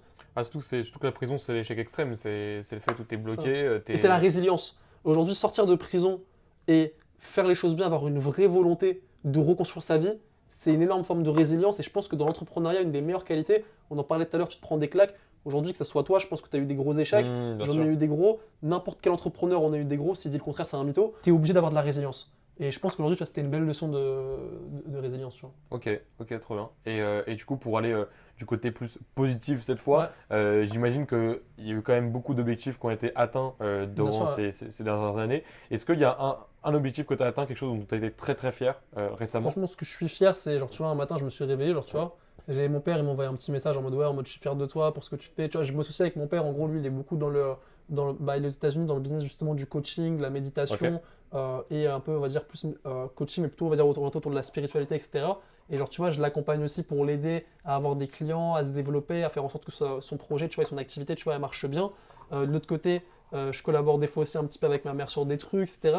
Et en fait, le fait que mes deux parents, tu vois, que ce soit mon père ou ma mère, que les deux soient vraiment fiers de moi, de ce que je deviens et qui me soutiennent. Et tu sais, ils m'envoient des messages en mode ouais, continue, genre on est vraiment fiers de toi, tu vas tout défoncer, tu vas truc, etc. Tu vois, il n'y a rien de plus gratifiant, tu vois. Tu te dis, j'ai réussi ma vie en vrai, tu vois. Qu'est-ce que tu veux de plus, tu vois. Tes parents, ils sont fiers de toi, t'es aligné avec qui t'es, tu charbonnes, il n'y a peut-être pas encore tout ce que tu veux, etc. Mais tu vas aller le chercher, tu vois. À partir de là, t'as réussi ta vie, tu vois, entre guillemets pour moi. Et donc, du coup, ça, franchement, c'est quelque chose, honnêtement, dont je suis très fier parce que mes parents, tu vois, ils ont vécu beaucoup, beaucoup de souffrances de leur vie, tu vois, à différents niveaux, mais ils ont eu des choses horribles, tu vois, les deux qui se sont passées pour eux. Et on va dire, pareil, tu vois, quand j'ai un moment de doute ou quoi, tu vois, ça peut être un peu bateau ou quoi, mais je le fais aussi pour eux, tu vois. Je le fais aussi, comme je le dis, pour tous les gens qui n'ont peut-être pas eu ma chance de directement être dans un bon entourage qui était sain, de pas avoir ça, etc. Et tu vois, je vais pas dire en mode je me sens en mission ou quoi, etc. Mais genre, tu vois, je me dis dans ces trucs-là que, tu vois, je pars toujours de ce truc-là. Pour toutes les personnes qui n'ont pas ça, je me dois de faire le maximum que je peux. C'est un peu un pourquoi au final. Ouais, c'est un pourquoi, ouais, je pense, ouais. Ouais, je pense que c'est ça mon pourquoi. Je pense que ça doit être ça, tu vois. Un peu la famille, de rendre fier les gens et puis être fier de toi aussi. Parce que je pense que du coup, aujourd'hui, est-ce que tu es fier de toi, de ce que tu fais? En fait, pour moi, mon pourquoi, on va dire, c'est à travers mes actions, remercier la chance que j'ai eue d'avoir ces déclics-là, d'avoir ces opportunités-là, d'avoir tout ça. La meilleure manière de remercier, pour moi, c'est d'être dans l'action et de faire des choses concrètes, tu vois. Et aujourd'hui, franchement, honnêtement, moi, le sentiment que j'ai le plus, tu vois, mes potes qui me connaissent bien, ils peuvent le savoir ou quoi, c'est vraiment de la gratitude, tu vois. Et je dis pas que tous les jours de ma vie c'est rose ou que tous les jours je suis content, tu vois, pas du tout. Il y a des jours où c'est des jours de merde, etc. Bien sûr. Mais globalement, tu vois, le matin je me réveille ou quand je me couche le soir et tout, je me dis putain, j'ai de la chance. Genre en mode, il y a des gens, ils sont là, ils se cassent le dos, ils se lèvent le matin tous les matins à 6h, mais parce qu'ils sont contraints de le faire pour bosser pour un patron, et d'où ils s'en battent les couilles de leur vie, pour un job qui leur plaît même pas, avec des transports, avec des gens qui puent, avec trucs, avec genre, tu vois, en mode c'est, tu vois, le truc. Et je me dis en fait, comment aujourd'hui, genre tu vois, on a 21 ans, toi, t'as quel âge? 21. Ouais, on a tous les deux 21 ans, 2000 dans la génération dorée. Exactement. Mais genre, tu vois, on est jeunes, on fait les projets qu'on kiffe, tu vois, on essaye au moins de transmettre de la valeur aux gens. Enfin, genre, tu vois, c'est magnifique, tu vois, c'est un truc de ouf. En vrai de vrai, on n'en prend pas souvent conscience parce qu'on est dans notre bulle, tu vois. Mais moi, je peux te dire, vraiment, j'en ai conscience et je me dis, ah ouais, c'est une dinguerie en vrai, tu vois. Donc, On a une chance énorme. après, on se l'est créé, tu vois. Et c'est ce que j'allais dire, on l'a provoqué nous-mêmes. Cette chance-là, tu vois, on n'est pas resté assis en attendant que quelqu'un vienne nous donner. Non, on est allé prendre notre chance, on est allé l'attraper et on fait le maximum pour la garder, tu vois, et la développer. Et par rapport à ça, par rapport aussi à ce que tu fais du coup sur les réseaux, tu as aussi toi-même du coup tes profils, tes réseaux sociaux, tout ça, donc tu te mets en avant. Est-ce que aujourd'hui, par exemple, quelqu'un qui doit développer son activité, soit une activité de coaching, soit de formation, etc., est-ce que tu penses qu'il y a un réel avantage à du coup utiliser les réseaux sociaux? Parce que si tu regardes par exemple un peu les influenceurs, tout ce qu'ils proposent, tout ça, on a l'impression que c'est pas de l'ego, mais ils veulent montrer, ils veulent prouver. Alors que toi, du coup, ce que tu proposes, c'est totalement le contraire. C'est, par exemple, sur tes réseaux sociaux, tu es la personne de côté aujourd'hui quand on parle, tu es la personne de côté quand on parle hors interview. Est-ce qu'il y a réellement un côté utile d'avoir des réseaux sociaux, quelqu'un qui pourrait se lancer, qui hésiterait par rapport à ça? Moi, je pense qu'aujourd'hui, genre, tu vois, surtout si c'est dans une activité qui est basée quand même autour de ton personal branding, par exemple, tu parlais d'un business de coach, pour moi, tu es obligé aujourd'hui, tu vois. Si jamais demain, tu me dis, tu as une boîte dans le BTP, même là, je te dirais, ça pourrait être intéressant parce que vu qu'il n'y a personne qui se positionne, je suis sûr qu'un mec dans le BTP qui fait des trucs avec des bons formats viraux sur TikTok, je suis sûr qu'il y a moyen qui pète, qui perce de ouf et que ça cartonne, tu vois. Mais il y avait un mec que je regardais, je me souviens, alors que je fais pas du tout de travaux ni rien, il y avait un mec, c'était un charpentier, je crois, et il faisait des stories sur Instagram et en fait, je me suis mis à regarder tu vois, dans des réels, et je m'en suis mis à regarder 1, 2, et au final, il me proposait à chaque fois, et je regardais à chaque fois, parce que il y a personne pour le mec, exactement. Et il y a personne qui fait ça. C'est attachant. Je m'imagine pas du tout comme ça, parce que j'ai jamais fait de travaux ni rien que ça, mais c'est passionnant. Passionnant. Et la manière dont c'est fait, dans ces storytellés, dans ces montées, dans ces trucs, ça t'intéresse. Donc en vrai, j'allais te dire pour des métiers comme ça, il n'y a pas besoin, mais en vrai, même pour des métiers comme ça, au contraire, ça peut être intéressant vu qu'il n'y a personne qui le fait. Mais aujourd'hui, moi, je pense qu'en fait, ça revient. Pour moi, tu as un peu deux types de personnes, tu vois, d'entrepreneurs. C'est comme souvent qu'on voit dans des associations, tu as souvent la personne qui est plutôt dans le back-end, qui aime bien gérer les chiffres, qui aime bien les process, qui aime pas trop se montrer, trucs, etc. Elle, il n'y a aucun souci qu'elle se mette pas en avant, tu vois. Si c'est pas son truc, c'est pas ton truc. Mais si aujourd'hui tu sens que tu as le potentiel, que c'est quelque chose que tu aimes, que tu as le côté un petit peu commercial, tu vois, cette fibre-là, que tu as le côté networking, etc., et que tu es plutôt ce type-là de profil d'entrepreneur, aujourd'hui, moi je pense que c'est capital de développer ton audience sur les réseaux, de développer ton image de marque, parce qu'aujourd'hui ça va t'apporter plein d'avantages. Moi je te donne un exemple. Demain par exemple, je vais à un événement ou quoi, ça se trouve, je te dis pas tout le monde va me reconnaître, mais peut-être quelques personnes qui me connaissent ou quoi, etc. Et demain quand je vais parler avec le mec, même si je suis avec un pote à moi qui pèse beaucoup plus que moi, la personne elle va s'intéresser à moi et elle va vouloir faire du business avec moi. Alors que mon pote qui est à côté, ça se trouve il pèse 10 fois plus que moi. Mais vu que j'ai l'autorité, entre guillemets, la personne va venir faire du business avec moi, elle va m'apporter des opportunités. Donc d'un côté, tu as plein d'avantages sur le physique en termes d'autorité. De l'autre côté, T'as le côté aussi où moi j'ai des personnes aujourd'hui tu sais, qui me suivent des fois depuis 2, 3 ans, 4 ans, qui m'avaient jamais envoyé de message, jamais rien. Et un jour, en fait, ce qui s'est passé, c'est genre, je sais pas, je mets une story pour un truc ou j'ai besoin d'aide pour un truc. Tu vois, moi, je sollicite beaucoup ma communauté quand j'ai besoin de quelque chose ou quoi. Ouais. Tu vois, et pareil, aussi, ils ont besoin, en général, j'essaie de faire le au max, tu vois. Genre, tu vois, je mets une story pour un truc et il y a un mec qui me suivait depuis 3 ans, qui est grave haut placé dans un certain domaine et tout, qui m'a donné une opportunité et qui m'a dit, ouais, Sylvain, ça fait depuis 3 ans, moi, je te suis sur ce compte-là, etc. J'aime bien comment tu penses, j'aime bien ce que tu fais. J'ai vu que tu cherchais ça, etc. T'inquiète, truc, tu vois. Et en fait, ça t'apporte aussi des opportunités qui sont inattendues de gens avec qui tu crées une connexion émotionnelle sur la durée. À côté de ça, ça te rapporte aussi des clients, du business et de la rétention. Ça te permet aussi, moi, quand je dis quand tu as une communauté, en fait, aujourd'hui, et que tu es intelligent et que tu as la communauté, on va dire, accès business, tu ne peux pas être pauvre. Parce qu'à partir du moment où tu fais quand même un minimum de qualité, que tu es intelligent, ta communauté, tu peux toujours la monétiser. Moi, demain, je lance un software dont je sais pas quoi, je suis sûr que j'aurai des personnes, une base d'acheteurs. Et j'aurai ma base d'acheteurs et ma communauté qui aujourd'hui va me permettre, par exemple, de monter à 10K par mois avec mon produit. Et après, derrière, avec cet argent-là, je le réinvestis, je le scale, je fais du cold, etc. et tout, tu vois. Mais quand tu as une communauté qui est vraiment engagée d'entrepreneurs, tu ne peux pas être pauvre, c'est pas possible. Et après, à côté de ça, il y a une phrase aussi d'un ami à moi, by Steve, tu vois, que je l'avais entendu dire, que j'aime beaucoup, c'est un crime contre l'humanité de priver le monde de ta lumière. Tu vois. En gros, priver le monde de ta lumière est un crime contre l'humanité, c'était. Et je trouve ça hyper intéressant dans le sens où aujourd'hui, si tu as un vrai talent à partager, comme toi, par exemple, t'aimes connecter les gens, tu vois. Tu fais des événements sur ça, tu m'en as un petit peu parlé, j'ai regardé, tu vois. Je suis sûr, il y a eu plein de success stories que tu as pu créer. Toi, demain, si tu décides d'arrêter, entre guillemets, c'est un crime parce que tu vas empêcher plein de gens de faire des trucs géniaux. Donc aujourd'hui, quand tu as ce côté-là et qu'en plus, tu as des choses intéressantes à partager, je pense qu'il ne faut pas hésiter, tu vois, il faut le faire, tu vois. Il faut le faire de la bonne manière après. J'aime bien ce que tu dis parce que j'ai l'impression que tu redéfinis un peu le mot influenceur et influent. Parce que les jeunes aujourd'hui, quand ils entendent parler d'influenceurs, ils pensent à télé-réalité, ils pensent à Nabila, et ils pensent à Julien Tanti, etc. qui, entre guillemets, ils n'ont pas de stratégie. Ils passent à la télé, ils ont des abonnés, et après, du coup, ils monétisent cette audience très rapidement et ils l'épluchent très rapidement. Toi, l'impression dans ce que tu dis, du coup, tu crées quelque chose et tu crées une vraie stratégie. En fait, ce qui est intéressant pour moi, c'est l'influence, c'est bien, mais moi, je veux avoir de l'influence sur les bonnes personnes, tu vois. Si tu as de l'influence sur une communauté d'entrepreneurs, moi, je pars du principe pour un entrepreneur, entre guillemets, c'est comme si je te disais en termes Alors, je vais te donner un exemple, tu vois. Aujourd'hui, on dit sur YouTube, une vue YouTube, ça vaut 10 vues TikTok. Demain, tu fais 100 000 vues sur ta chaîne YouTube, c'est comme si tu avais fait 1 million sur TikTok, tu vois, en termes de proportion. Bah, demain, moi, j'ai envie de te dire, quand tu influences un mec qui est dans le délire ou une meuf qui est dans le délire entrepreneuriat, etc., c'est comme si tu avais influencé 10 personnes réelles. Parce qu'un entrepreneur a beaucoup plus d'impact sur la société, donc toi-même, par effet de, on va dire, d'échelle, on va dire, tu as beaucoup plus d'influence sur la société ou sur ton domaine d'activité. Donc moi aujourd'hui, je pense qu'en influençant les bonnes personnes, c'est hyper intéressant, tu vois, et c'est ce que je vais essayer de faire, tu vois. Et au final, en plus, moi je vois même dans l'e-commerce, etc., j'ai accompagné environ 1000 personnes sur l'e-com, pourtant j'ai... Ah, c'est beau. À 21 ans, tu vois, c'est magnifique aussi, tu vois, tu peux être fier. Ouais, exactement. Beau. Mais dans le côté influent, justement, ce qui est intéressant, c'est que j'ai pas, tu vois, 1 million d'abonnés ou quoi que ce soit, et qu'au final, la qualité compte beaucoup plus que Mais tu as une vraie influence sur ces personnes-là, tu vois. C'est ça. Et demain, les gens, ils te font confiance. Aujourd'hui, les influenceurs de télé-réalité, ils ont tellement été rincés, trucs, machin, etc. Il y a tellement eu d'arnaques, de mauvais trucs, etc., de bad buzz, etc., qu'aujourd'hui, les gens, ils n'ont pas une connexion émotionnelle avec eux qui sont fortes.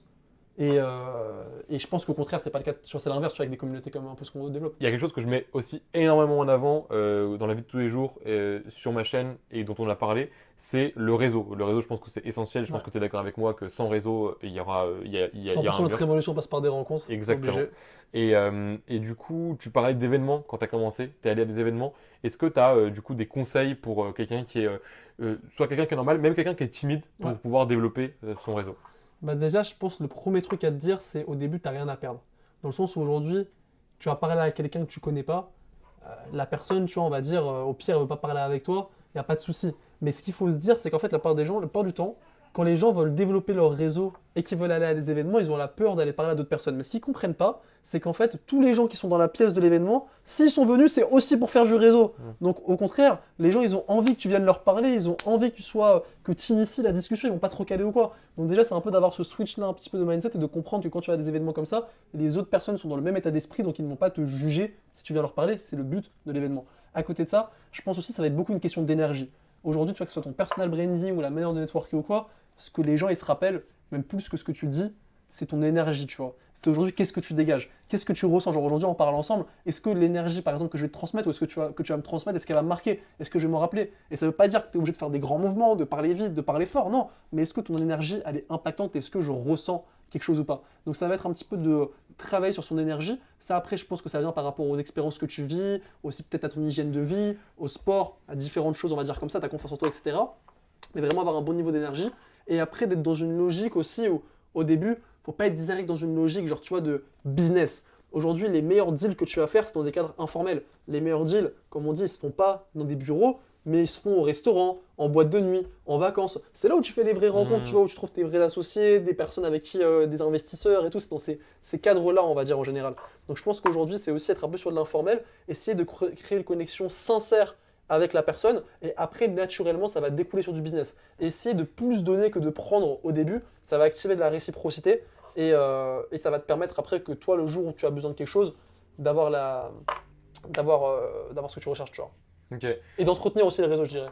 C'est important de faire. En fait, il y a deux choses aussi par rapport au réseau que j'aimerais rajouter, tu vois, c'est que aujourd'hui, c'est important de faire du réseau, mais c'est important aussi d'entretenir son réseau. Donc ça passe par des petites attentions, tu vois, un petit message à Noël. Moi, par exemple, ce que je fais, genre, tu vois, à la nouvelle année, c'est tous les gens qui comptent vraiment pour moi, tu vois, qui sont dans mon répertoire, que ce soit business, amis, famille, mais beaucoup, tu vois, aussi business. Je leur envoie un petit vocal où je leur dis justement qu'est-ce que je pense justement de notre rencontre, pourquoi je suis content d'avancer avec eux, quel impact ça a dans ma vie, qu'est-ce que j'ai envie qu'on fasse ensemble en 2023. Et juste le fait que je leur envoie un message comme ça vocal qui est personnalisé et pas juste un joyeux bonne année, etc., ça fait que la personne elle se rappelle de moi et qu'elle a envie de bosser avec moi. Et c'est des petits trucs comme ça, tu vois, qui font que ça va créer de la connexion avec la personne.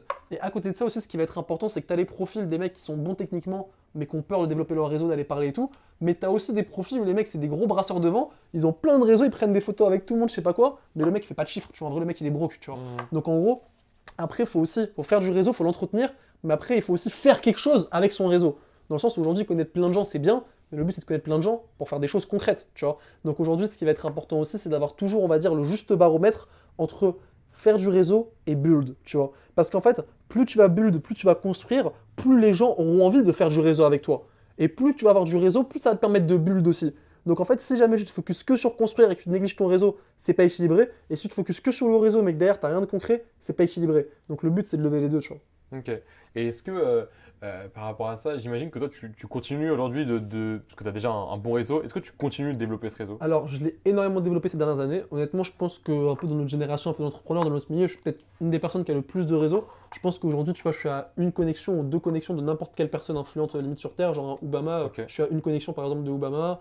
Tu prends n'importe quel athlète, genre tu vois, aujourd'hui, je pense que je suis à une connexion, n'importe quel acteur, etc. Dans plein de domaines différents, d'entrepreneurs et tout. Donc aujourd'hui, je sais que en ayant la bonne crédibilité, la bonne posture ou quoi, limite, je peux toucher qui je veux si j'ai le projet vraiment pertinent, tu vois. Et ça, c'est vraiment réel, tu vois. Mais là, du coup, aujourd'hui, je suis plus dans une phase où maintenant que j'ai ce réseau-là, je suis en mode focus, tu vois. J'ai toujours été dans une optique de faire beaucoup de réseaux. Maintenant, je suis dans une phase où mon réseau, il est au-dessus de ma construction, tu vois. Ok. Donc là, je suis vraiment dans une phase de focus où limite, vas-y, aller faire des restos pour parler, pour renouer le lien, pour flemme, me déconcentre pas. Je suis là, je bosse, faut que je focus. Je suis sur mon ordi, je suis sur mes trucs, je sais ce que j'ai à faire. Là maintenant, il faut que je le fasse, tu vois. J'ai déjà le réseau, j'ai déjà les trucs, c'est bon. Maintenant, il faut que je fasse les choses parce que c'est moi, quand je veux aussi bien build, que les gros niveaux de connexion que j'ai, qui sont pas dans les mêmes sphères, on va dire un peu business en ligne ou quoi, que je vais pouvoir les activer. Mais pour ça, il faut que moi-même le build, il repasse un peu là, tu vois. Donc Ok. en gros, aujourd'hui, je le développe moins parce que je suis dans une phase où j'ai moins besoin de le développer et je suis plus dans une phase de construction. Et j'alterne un peu les phases, tu vois. Et surtout, tu as accompli un peu, je pense, ce que tu voulais faire avec le réseau que tu voulais développer. Et par rapport à ça, tu montres bien que c'est important. Et pour toi, à quel point c'est important? Si je te disais, par exemple, là, je te donne 10 millions d'euros, mais tu connais plus personne et plus personne ne te connaît. Ouais. Est-ce que tu penses que ce serait rentable? Est-ce que tu accepterais? Si tu m'avais dit 1 million, j'aurais jamais accepté, tu vois. Ok. 10 millions, le truc qui est intéressant, c'est qu'en fait, aujourd'hui, je sais comment faire du réseau. Donc, si je garde mon expérience et mes skills pour faire du réseau, je saurai comment, on va dire, Remonter la reconnecter avec des personnes. Mais aujourd'hui, je pense quand même qu'avec mon réseau et le temps que j'ai passé dessus quand même au cours de ces 5 dernières années, aujourd'hui, ça vaut beaucoup plus que 10 millions pour moi. Donc, je garderai mon réseau parce que je sais qu'en faisant les bons projets et en les faisant de la bonne manière, aujourd'hui, je vais pouvoir faire bien plus que 10 millions avec ce réseau-là sur du long terme. Et à côté de ça, ce que j'ai aussi appris, c'est que quand on te donne une somme d'argent que tu n'es pas encore prêt à gérer, en gros, si aujourd'hui, par exemple, sur ton compte, tu as 100 000 euros, ou si tu as 10 000, ou si tu as 1 euro, ou si tu as 10 millions, c'est que cette somme-là, entre guillemets, tu peux la gérer parce que tu as travaillé pour l'avoir, tu as perdu de l'argent avant, tu as passé les marches, tu vois, d'avant. Mais si demain, je te donne 10 millions, ça se trouve, tu n'es pas assez aujourd'hui mature financièrement pour les gérer. Ça se trouve, tu vas mettre 50% sur un projet de merde, le projet il va cracher, tu vas niquer ton oseille, tu vois. Donc en gros, aujourd'hui, j'aurais même pas envie qu'on me donne 10 millions comme ça, parce que les 10 millions, bah genre tu vois aujourd'hui moi j'ai pas 10 millions genre tu vois en perso sur mon compte ou quoi, et si je les ai pas c'est que j'ai pas encore appris toutes les leçons que je dois apprendre pour les avoir. Donc je préfère avoir mon réseau, faire beaucoup plus que 10 millions sur du long terme, parce que le réseau que j'ai aujourd'hui je pense qu'il peut me permettre plutôt de parler en centaines de millions sur des années bien sûr, pas tout de suite, mais sur du long terme, et chaque chose en son temps tu vois, step by step. Donc je changerai rien. Ok, ça marche. Et est-ce qu'au contraire, tu serais prêt à verser une somme pour être connecté, je sais pas, alors il y a par exemple, un Oussama Hamar, tu vois, il vend son temps 300 euros, tu peux payer, tu peux parler avec lui. Est-ce qu'il y a des mecs, bon, sans parler d'Oussama Hamar ou quoi, même des mecs aux US, comme tu dis, bah, super influents ou Moi, un mec qui m'inspire, par exemple, tu vois, Iman Ghazi, tu vois, il m'inspire, tu vois. Ok. Et lui, tu serais prêt, par exemple, tu serais prêt à payer 10 000 euros pour passer une après-midi avec lui, déjeuner avec lui et passer une après-midi avec lui? De base, je t'aurais dit oui, parce qu'avant, je prenais beaucoup de coaching et tout. Aujourd'hui, je te dirais non. Ok. Pourquoi je te dirais non? Parce qu'aujourd'hui, je sais que quand il y a quelqu'un avec qui je sens qu'il y a une connexion, avec qui je sens, même s'il n'y a pas de connexion au début, genre tu vois, c'est dans mon sens surtout, genre tu vois, je parle d'Iman, mais ça peut être d'autres personnes aussi, genre tu vois, qui m'inspirent. Quand je sais que quelqu'un, on est entre guillemets sur la même fibre, et que je ressens que je vais avoir quelque chose dans ma vie qui va être pertinent à faire avec cette personne-là, je sais que naturellement, le destin, l'univers, ce que tu veux, va laisser faire les choses. Et aujourd'hui aussi, quand tu payes un mec pour un truc, entre guillemets, tu passes pour un petit, tu vois. T'es en mode le client, t'es le mec parmi 100 mecs qui a payé 10K par exemple pour avoir ça, ou qui a payé 300 balles pour avoir ça, mais c'est pas la même chose que si le mec tu le rencontres à un dîner, on va dire, où c'était même pas prévu, par des amis, en vacances, par un cercle commun ou quoi, la personne elle va te voir au même step, tu vois. Et là tu vas pouvoir parler sérieux. Mais si jamais tu es dans une posture, on va dire, où tu payes pour accéder à la personne avec ses équipes ou quoi, direct tu te places entre guillemets un peu comme un petit, tu vois, entre guillemets, tu vois. Donc moi c'est pour ça qu'il y a des gens avec qui j'ai vraiment envie de faire des choses, je préfère laisser faire un petit peu le destin, l'univers, et je sais que je ferai des trucs avec, tu vois. Ok, très très très propre. Pour finir, une question. Qu'est-ce que tu dirais à quelqu'un qui veut se lancer dans l'entrepreneuriat, qui hésite encore, qui ne sait pas trop vers où aller? Qu'est-ce que tu lui conseillerais? Je vous conseillerais de se lancer aujourd'hui. Dans le sens où aujourd'hui, ça peut paraître con ce que je vais dire, mais le passage à l'action, on entend toujours parler de ça. Moi, quand j'ai commencé, j'entendais tous les quinries, genre « You need to take massive action, bro », truc, etc. Je me disais « Mais qu'est-ce qui me casse les couilles avec leur bullshit de merde », tu vois. Mais en fait, non. En fait, c'est la réalité. Aujourd'hui, le passage à l'action, le fait d'avoir une idée, le fait d'avoir quelque chose et de tester, de te lancer dedans, c'est là où tu as le plus gros de résultats. Par exemple, les dropshippers. Je te prends un exemple, je dévie un petit peu, mais les dropshippers et les mecs de la startup. J'avais souvent des débats avec mes potes où on disait, ok, qui est le plus chaud entre les mecs du drop et les mecs de la startup? Et en gros, ce qu'on disait souvent, c'est que le mec le plus intelligent, c'est le mec de la startup. Mais pourquoi le mec du drop, en réalité, des fois, il fait autant d'argent? Donc, pas que le mec qui a fait la plus grosse startup au monde, mais que beaucoup de mecs qui lancent leur startup. Parce que le mec du drop, il a un passage à l'action que tu ne retrouves dans aucun autre business. Aujourd'hui, c'est pour ça que même que ce soit dans la NFT, que ce soit des projets Kali ou Scam ou quoi, aujourd'hui, les mecs qui sont allés le plus vite, c'était des mecs du drop. Parce qu'ils ont un passage à l'action qui a une vitesse de fou et qui broie tous les autres business limites. Donc aujourd'hui, eux, ils gagnent beaucoup d'argent uniquement pas parce qu'ils sont super intelligents, mais parce qu'ils ont un passage à l'action qui est éclair. Ils ont une idée, bam, le soir, ils bossent dessus, le lendemain, ils l'ont sorti. Donc aujourd'hui, moi, je dirais à quelqu'un qui se lance d'essayer d'intérioriser un petit peu ce truc-là, de passer à l'action dès aujourd'hui en faisant une action qui la lance vers l'entrepreneuriat. Si tu le fais pas aujourd'hui, tu vas pas le faire demain. Si tu le fais pas demain, tu vas pas le faire après-demain. Si tu le fais pas après-demain, tu vas pas le faire le jour d'après. Donc c'est du bullshit. Arrête de te mentir à toi-même. Tu vois, je lui dirais, lance-toi dès aujourd'hui, commence à faire une action et commence à être dans le mouvement. C'est bien d'avoir une direction. En gros, quand tu commences, moi, ce que je dis souvent dans l'entrepreneuriat, c'est en gros, il faut avoir comme un petit peu un phare, genre tu vois, dans la nuit ou une étoile qui te guide. Tu sais où tu vas aller, mais derrière le chemin pour aller au phare, tu vois, il y a de la brume. Tu sais pas par quel sentier, on va dire, par truc tu vas passer. Donc ce qu'il faut comprendre, c'est qu'aujourd'hui, une fois que tu as le phare et que tu sais globalement, le phare, c'est ton objectif long terme, que tu sais globalement la direction de vie dans laquelle tu vas aller, le chemin, ce qu'il va falloir faire, c'est en fait marcher. Et en fait, ce qui va se passer, c'est que tu as du brouillard devant toi, et c'est comme dehors, là, quand tu as la météo de merde à Paris comme ça, tu vois, ou même, on va dire, encore plus si tu as la montagne ou quoi. Tu as de la brume, tu vois, et ce qui se passe, c'est que quand tu vas mettre un pied devant l'autre, tu vas voir toujours un mètre plus loin, et tu vas repousser la brume. Et en fait, ce qui va être important pour moi, c'est d'avoir ta vision long terme, mais à côté de ça, de marcher, d'être dans l'action au quotidien. La brume, petit à petit, elle va partir, et les solutions vont venir. Donc moi, ce que je vous dirais, c'est de passer à l'action, d'avoir une vision long terme, de, à côté de ça, faire les efforts au quotidien pour aller là-bas, d'être résilient, de tirer des leçons et de ses échecs et de ses succès, de rester humble et de ne pas se mentir à soi-même. Quand tu te dis tu charbonnes vraiment, et pas te dire si demain tu n'as pas de résultat et que tu n'as rien foutu, mec, c'est normal, tu vois. Donc vraiment être honnête avec soi-même, je pense que c'est important. Voilà ce que je dirais à quelqu'un qui se lance. Ok, bah, je pense que c'est pas mal. Et d'apprécier le processus aussi, tu vois, de kiffer, tu vois. Ouais. C'est important. De kiffer sa vie, je pense qu'on peut le dire aujourd'hui. Ça, en fait, tu seras jamais. En fait, tu vois, c'est comme on dit, demain tu veux faire. On te dit, ouais, par exemple, toi quand tu as commencé, peut-être ton objectif c'était juste d'avoir assez pour quoi vivre, etc. avec ton business. Après, tu t'es dit, vas-y, je vais faire 10K par mois. Après, tu t'es dit, vas-y, aujourd'hui, c'est trop, je vais faire les plus gros événements en France. Demain, tu fais ça, tu seras peut-être pas heureux. Tu vas te dire, vas-y, je vais faire les plus gros événements dans le monde. Après, tu vas dire, demain, je vais inventer le plus gros. Donc, en fait, c'est l'humain, tu vois. Donc, si jamais ce que je disais tout à l'heure, t'es pas déjà content avec ce que t'as. Ça veut pas dire que tu t'en suffis, mais si jamais t'as pas déjà de la gratitude pour ce que t'as, tu seras jamais heureux avec plus. Donc, et de la gratitude pour ça, et de l'autre côté, continue de charbonner parce que c'est dans le mouvement que tu vas t'épanouir, tu vois.